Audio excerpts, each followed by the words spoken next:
Okay guys, hi everybody, welcome back to my channel.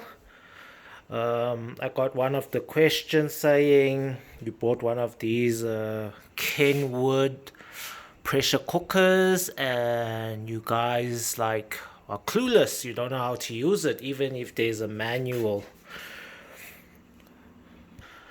Okay, so this is a very big pressure cooker, so you can get it on like Take-A-Lot and yeah, Macro or wherever. But let me just explain. Let's first look at the cautions first. Let's check out the cautions. So caution, exercise extreme care. Cooker is very heavy. This is pretty heavy guys. It's a very big pot which can fit a lot of food. Do not attempt to move or lift the pressure cooker while food contents are inside the pot. Only move or lift the pressure cooker if it is empty of food contents. So as it says, it's very obvious when there's food, when it's cooking, obviously we're not going to move it or else it will explode while it's cooking because there's so much pressure.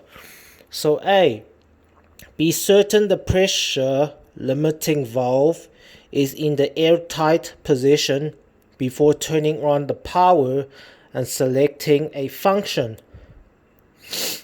So what does that mean? So as you can see, this is the close. There's a marker here. Can you see it's close and here's open. So and you can see there's an arrow there. So that's how you know how you close your pot and open your pot lid. So you see, boom, that's open. Take off the lid and here's your pot over there. And when you want to put it back, you have to go back to there, then seal like that. That's what it means guys. And then C, when cooking liquids, be certain the float valve is in the down open position prior to releasing the exhaust from the pressure limiting valve. So I think it's talking about this. As you can see, this is the exhaust. This is airtight over here. So you see this little thing here? While you're pressure cooking, you want it to be airtight like that. If it's by the exhaust section over here, while this is cooking, like maybe you guys are like making soups and stuff and you want the steam to come out of this pressure cooker, then you put it on the exhaust section. But obviously we're using this for pressure cooking, so you must make sure it's airtight, just like that. So while it's pressure cooking, it stops a lot of the steam from escaping. So you'll trap all that steam inside this pressure cooker, and then once the time is done, you just wait an hour and then all your meats and whatever will become tender and all that. Okay, let's see. E, keep hands and face away from pressure limiting valve when releasing exhaust. So guys, this is very dangerous. So like obviously when you pressure cook, once the time is already like stopped, obviously we wait an hour or so and then until like all the pressure escapes out of this, and then the lid will open. But sometimes like you're in a hurry and you wanna like quickly eat or chow quickly, you know, like maybe your family is coming for dinner and then it's like exact time and you think that the meat should be like tender. So the quickest way for this lid to be open, because there's so much pressure, this lid will not turn if there's so much pressure in the pressure cooker. So by this valve here, you're gonna do this, boom, like that, and then all that steam, water, whatever steam will be bursting out. I suggest when you like turn it this side, to the exhaust section. Get like a spoon or a fork to like tap it. Don't tap it with your fingers, because once I tapped it like this and I didn't know how much pressure was in here. Damn, all that steam, boom, and it can burn your hands, guys. So get like a fork or something, or you just wait until the pressure is all gone and then you can open the lid. So as I said, the pressure on this pressure cooker over here, if it's fully there's so much pressure in here, this lid, it won't open, guys. So it will only open once all the air out of this pressure cooker is out. This video is like, I made it just for the people who don't know how to use the pressure cooker, because you guys asked me, but it's very obvious. But hey, I'm just telling you guys. Okay, so now let me just show you. So we take this out, and this is your pot inside. Okay, as you can see here, these are the markers over here. You see here, full cup and all that stuff.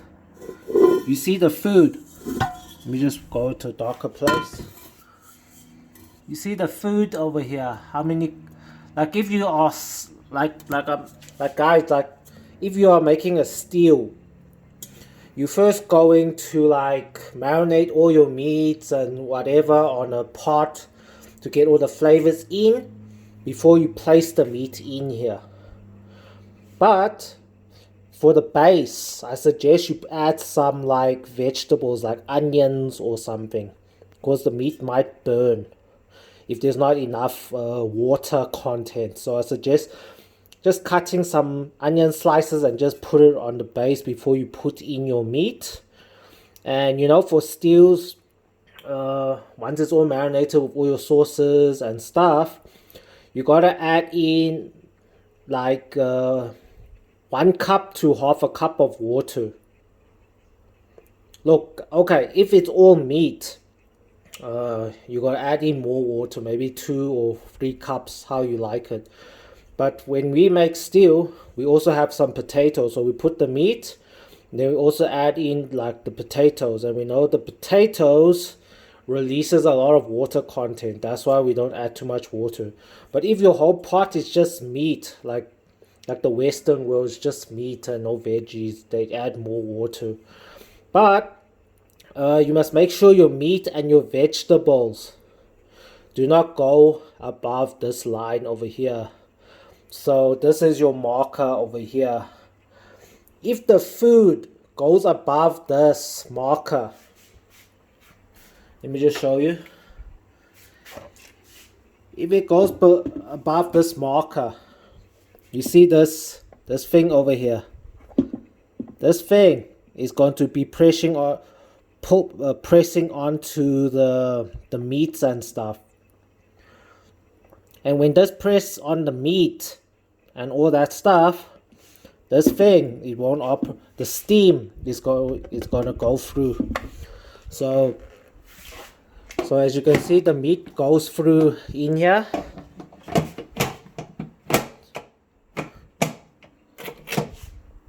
And then while it's pressure cooking, you'll see here a lot of steam coming out, so it won't be pressure cooking. So we need this flapping part to be down. If it's pressing on the meat, you'll be releasing the steam. You see all these holes and all that stuff. And you see this rubber thing over here, like when you're washing your pressure cooker. Make sure to put back that rubber round ring back onto the lid. If this ring, that rubber part is there, it will also release a lot of the steam out of the pressure cooker over here.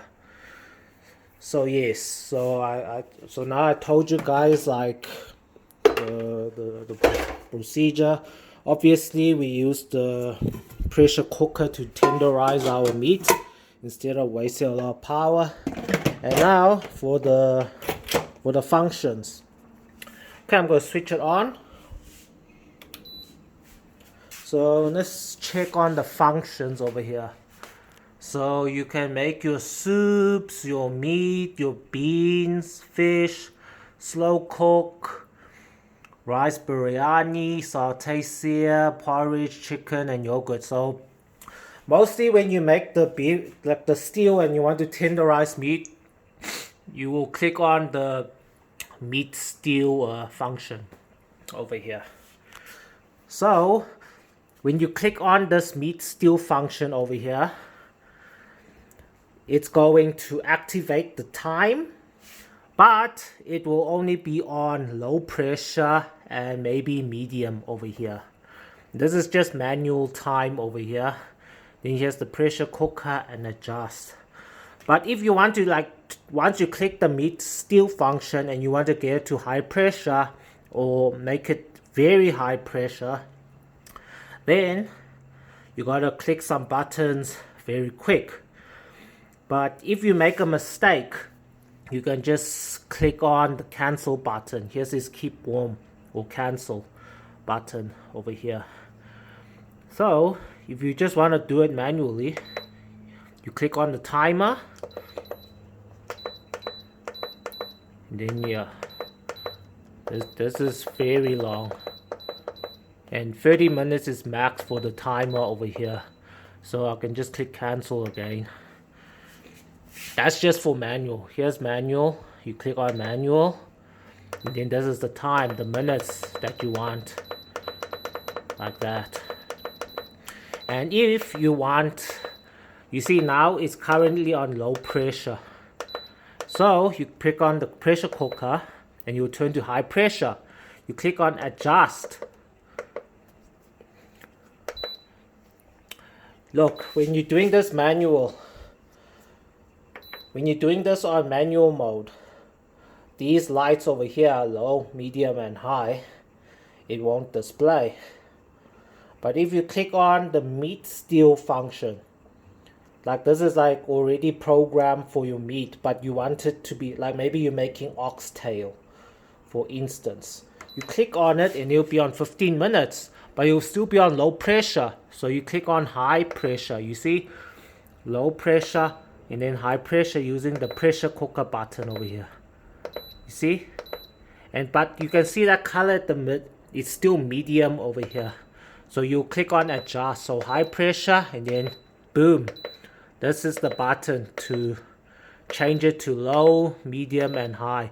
Can you see when it goes to high, it will require more time, but it will be on very high pressure, and your oxtail will be cooked nicely. And yeah, once you set it to high and high, then you just wait a few minutes, then just a few seconds it'll begin. And once it starts like this, that means it has started to cook. And then let me just cancel it because there's no food in the pressure cooker. And bam. So that's how you operate it. It's very easy and basic. So, like sure it says 18 minutes, but it's not actually 18 minutes. And oh yeah, when you're making the stew, you must put in hot water. Because if you add in cold water, it will take this pressure cooker longer to heat up the water inside before it begins cooking. So when it says 18 minutes, it doesn't really mean 18 minutes that it will start cooking at 18 minutes. It usually takes maybe 5 to 10 minutes for the inside, so it's going to feel if the water is hot enough, like start boiling and creating that steam. Once it starts cooking and it creates enough pressure in this pressure cooker over here, then this 18 minutes it will start going down until 0. So it will be cooking in here until there's a lot of pressure, steam in here, before the time will go down to 0. And that is the cooking period. Once it goes down to 0, it will turn to keep warm. You see this BB over here. So it's like keeping warm. But for us, once it's all cooked, we don't need to keep it warm unless you cooked it during the day and then you want to keep it warm until the evening. Then you leave it at BB. But once the timer goes straight down to 00, we just switch it off and then wait 1 to 2 hours for the pressure to release, and then everything will be tender. But here, keeping warm, that's for like I said, you cooked it during the day and you want to keep it warm until the night, and you don't want to like heat it up that much. So yeah, that's the function. So yeah, this is very basic. I showed you guys this function. It's very easy to understand. I haven't tried like making cake in this or making rice and porridge because it doesn't really require this pressure cooker. Mostly it's for meat and stews, and maybe if you have hard beans and all that stuff. Yeah. Anyways, guys, if you have any questions about this product, you can hit me a comment. If you want to learn some steel recipes, you can hop onto my other channel called Cantonese Food Recipes. Okay guys, I hope this video helped you guys, and yeah, thanks guys for watching.